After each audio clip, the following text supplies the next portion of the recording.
del déglu del xool Feeling Dakar site bi lay jox information yu leer Feeling Dakar yaa ngi Feeling Dakar di nga am info yu leer ci people et sport politique Feeling Dakar yaa ngi Feeling Dakar Feeling Dakar notre plateforme d'information.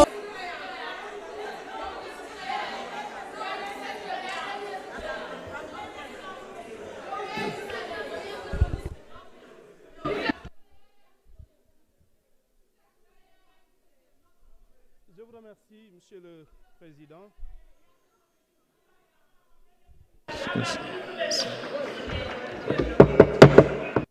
Je vous remercie, Monsieur le Président. Monsieur le Président, Monsieur le ministre du Travail,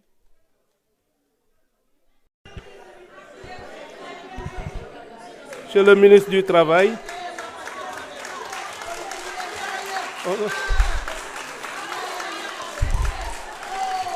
honorables députés, mes chers collègues,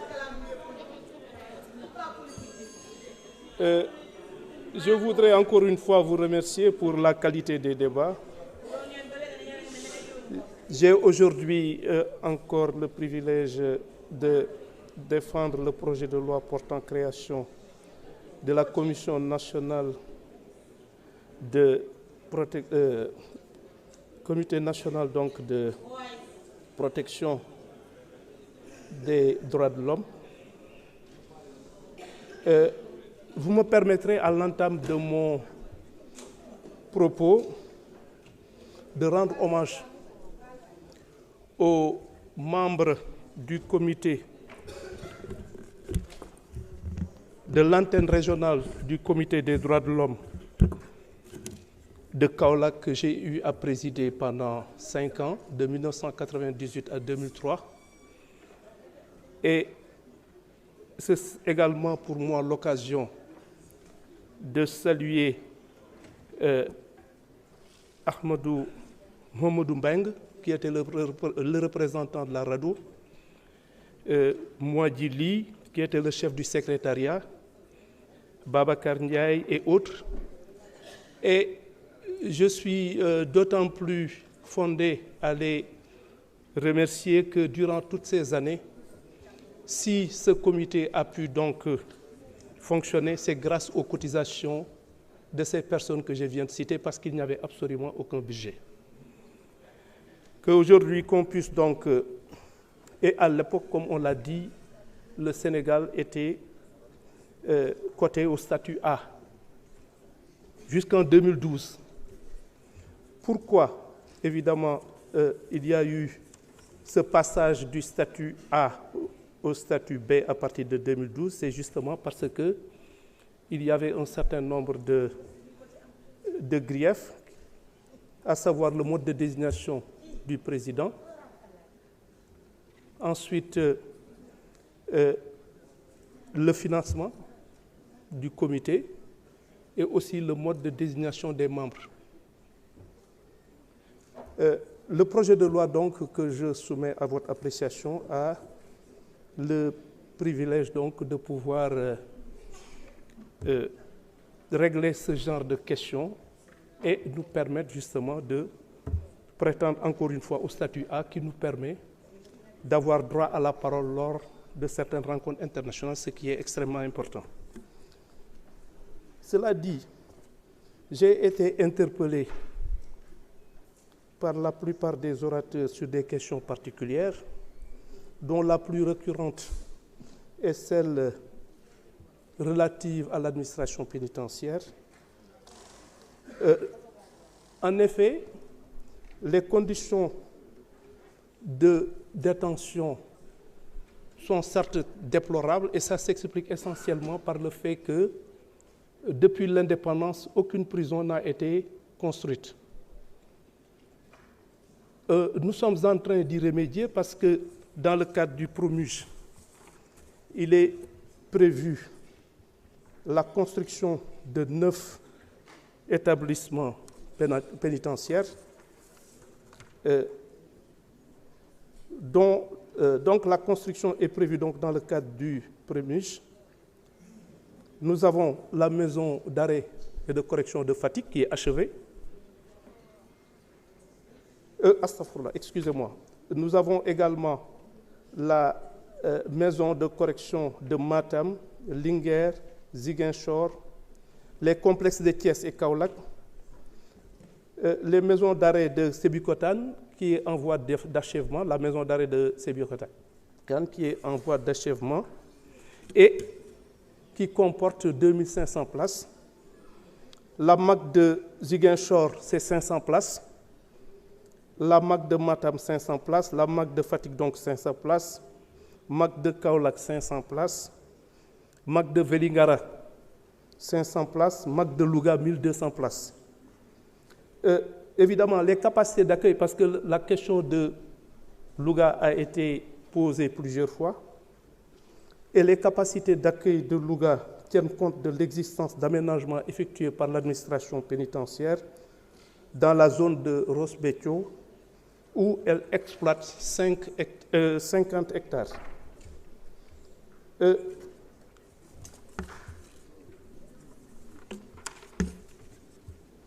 Madame la députée Amy Mbengue a posé la question de la prime journalière du détenu. La prime journalière du détenu en 2024 est de 1152 francs par détenu et par jour, répartis ainsi qu'il suit. 1000 francs pour l'alimentation, 100 francs pour les médicaments, 52 francs pour les prestations hospitalières.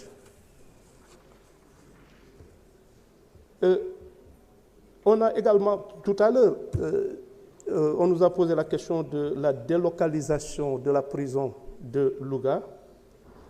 Donc, cette prison, effectivement, a été construite et peut-être les préoccupations qui ont été exprimées tout à l'heure avec la proximité du marché seront réglées assez rapidement. L'honorable député Guy Marius Sagna a posé le problème du projet de loi portant statut des agents de l'administration pénitentiaire. Je peux lui rétorquer que ce projet a fait l'objet d'un examen en cellule juridique et sera transmis au comité technique du secrétariat général du gouvernement relativement aux primes affectées aux agents pénitentiaires en 2022. Le montant de 120 000 francs a été généralisé, mais pour ce qui est des différentiels de 20 000 francs en 2022, le problème a été soumis à la direction des finances et du budget pour règlement définitif. Le député Mamadou Niang a posé la question des fouilles intégrales des détenus qui viennent d'arriver en prison, en s'interrogeant sur la légalité d'une telle pratique. La fouille intégrale, effectivement, est une pratique légale qui est prévue à l'article 135 du décret 2001-362 du 4 mai 2001. Donc, ce n'est pas une pratique arbitraire qui ne repose sur aucune base légale. Il est vrai que c'est une mesure de sécurité visant à assurer donc la sécurité des détenus et également des agents pénitentiaires. Il est vrai que, comme j'ai déjà eu à le dire, en dépit de sa légalité, et pour être véritablement conforme aux principes que nous défendons, il va falloir effectivement que cette fouille corporelle puisse se faire dans les limites de la préservation de la dignité humaine. Mais encore une fois, c'est une pratique légale qui est prévue donc par un texte et qui donc doit être tout simplement exécutée en tenant compte de ces principes que je viens d'évoquer. Il est vrai qu'il y a un projet d'acquisition de portiques de détection, parce que si on fait une fouille, c'est juste pour éviter ce que j'ai dit tout à l'heure, et les portiques de détection pourraient peut-être nous permettre d'éviter une fouille qui pourrait être ressentie comme humiliante. L'honorable député Babacar Biné Camara a posé le problème de la prise en charge des fonctionnaires des antennes régionales. Comme vous le savez, les antennes régionales font partie intégrante de la commission nationale des droits de l'homme. Et de ce point de vue, c'est dans le cadre du budget, effectivement, que ces antennes régionales sont prises, que le budget de fonctionnement de ces antennes régionales est pris en compte.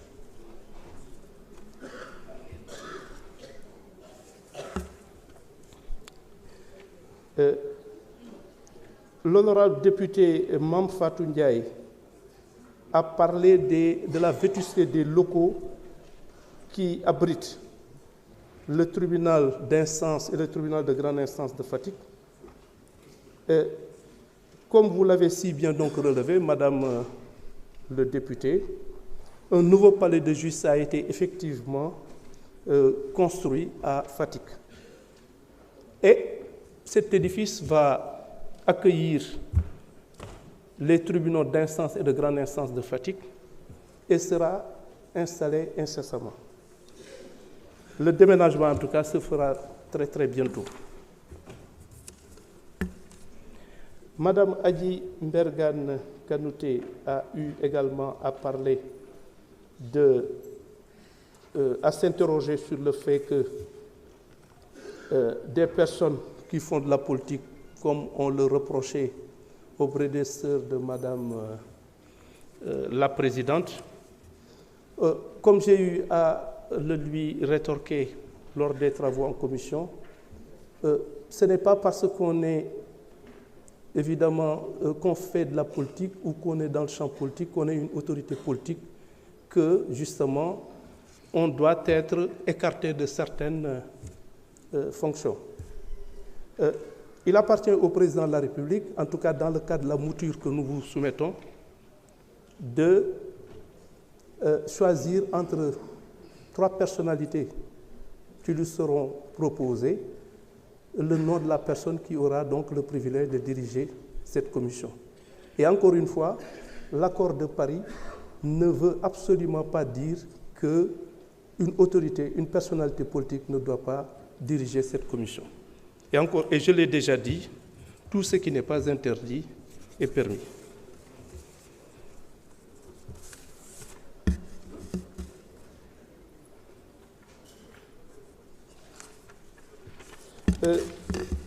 L'honorable député Diko a eu à poser la question de savoir pourquoi le Sénégal a été donc rétrogradé du statut A au statut B. Les motifs de la rétrogradation, j'ai déjà eu donc à les évoquer. Il s'agit de l'insuffisance des ressources budgétaires, financières et humaines, donc, du Comité sénégalais des droits de l'homme.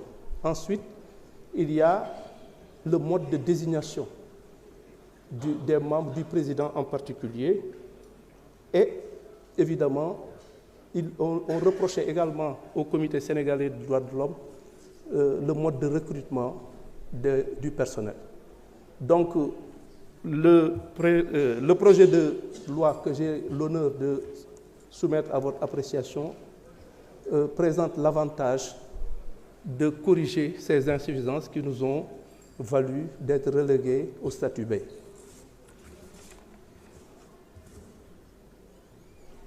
Bon, on a également Madame Awa Diène et le député, l'honorable député Moussa Diakhaté, le président Diakhaté, ont eu donc à poser la question de savoir ce que l'État prévoit pour les migrants de retour d'Allemagne. La prise en charge des migrants de retour est une attribution du comité interministériel de lutte contre la migration clandestine. Elle est aussi une attribution du ministre chargé de l'intégration africaine et des affaires étrangères. Je me ferai en tout cas un devoir de lui soumettre vos préoccupations.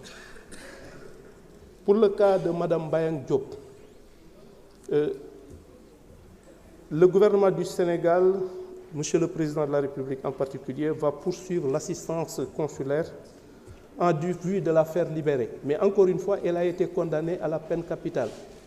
Et pour envisager son retour, pour envisager évidemment qu'elle puisse poursuivre ou en tout cas continuer à purger sa peine au Sénégal, il va falloir commuer la peine de mort qui lui a été infligée en détention perpétuelle, en détention à vie. Donc nous y travaillons et nous ne désespérons pas de trouver une solution rapide à cette question.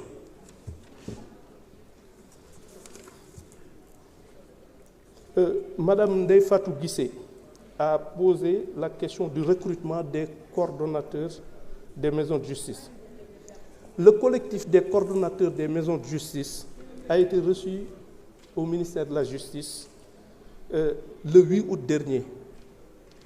Et il a été préconisé, il a été proposé le recrutement des 23 coordonnateurs des maisons de justice.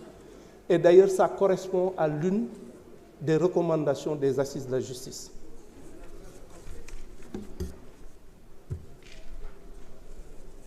Le député Sanou Diom avait eu à poser le problème de la ratification du traité de Marrakech, comme d'autres députés l'ont fait ce matin. L'enclenchement du processus de ratification des accords des accords et traités relève de la compétence, évidemment, du ministère de l'intégration, du ministre de l'intégration africaine et des Affaires étrangères. Encore une fois, le message lui sera transmis. Bon. D'une façon générale, c'est ce que j'avais à dire. Avant de clore mon propos, vous me permettrez de m'incliner à l'instar des députés qui m'ont précédé, respectueusement, et de prier pour la mémoire de nos compatriotes qui ont perdu la vie dans un accident extrêmement meurtrier. C'est le lieu pour nous peut-être d'inviter les uns et les autres à plus de prudence et peut-être à corriger les erreurs qui favorisent ce phénomène inquiétant et récurrent.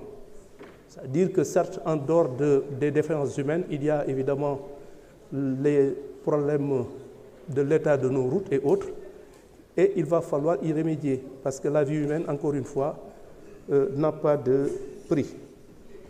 Encore une fois, je pense qu'il nous appartient à nous tous de prendre notre part de responsabilité, chacun en ce qui le concerne, car encore une fois, pour mettre fin à un phénomène, il faut commencer par mettre fin aux causes qui l'engendrent.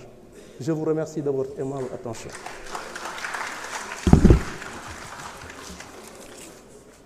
Merci, Monsieur le ministre. La discussion générale est close.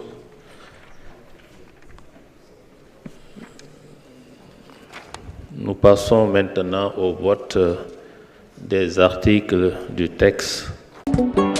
Del déglu del xool Feeling Dakar site bi lay jox information yu leer Feeling Dakar yaa ngi Feeling Dakar di nga am info yu leer ci people et sport politique Feeling Dakar yaa ngi Feeling Dakar Feeling Dakar notre plateforme d'information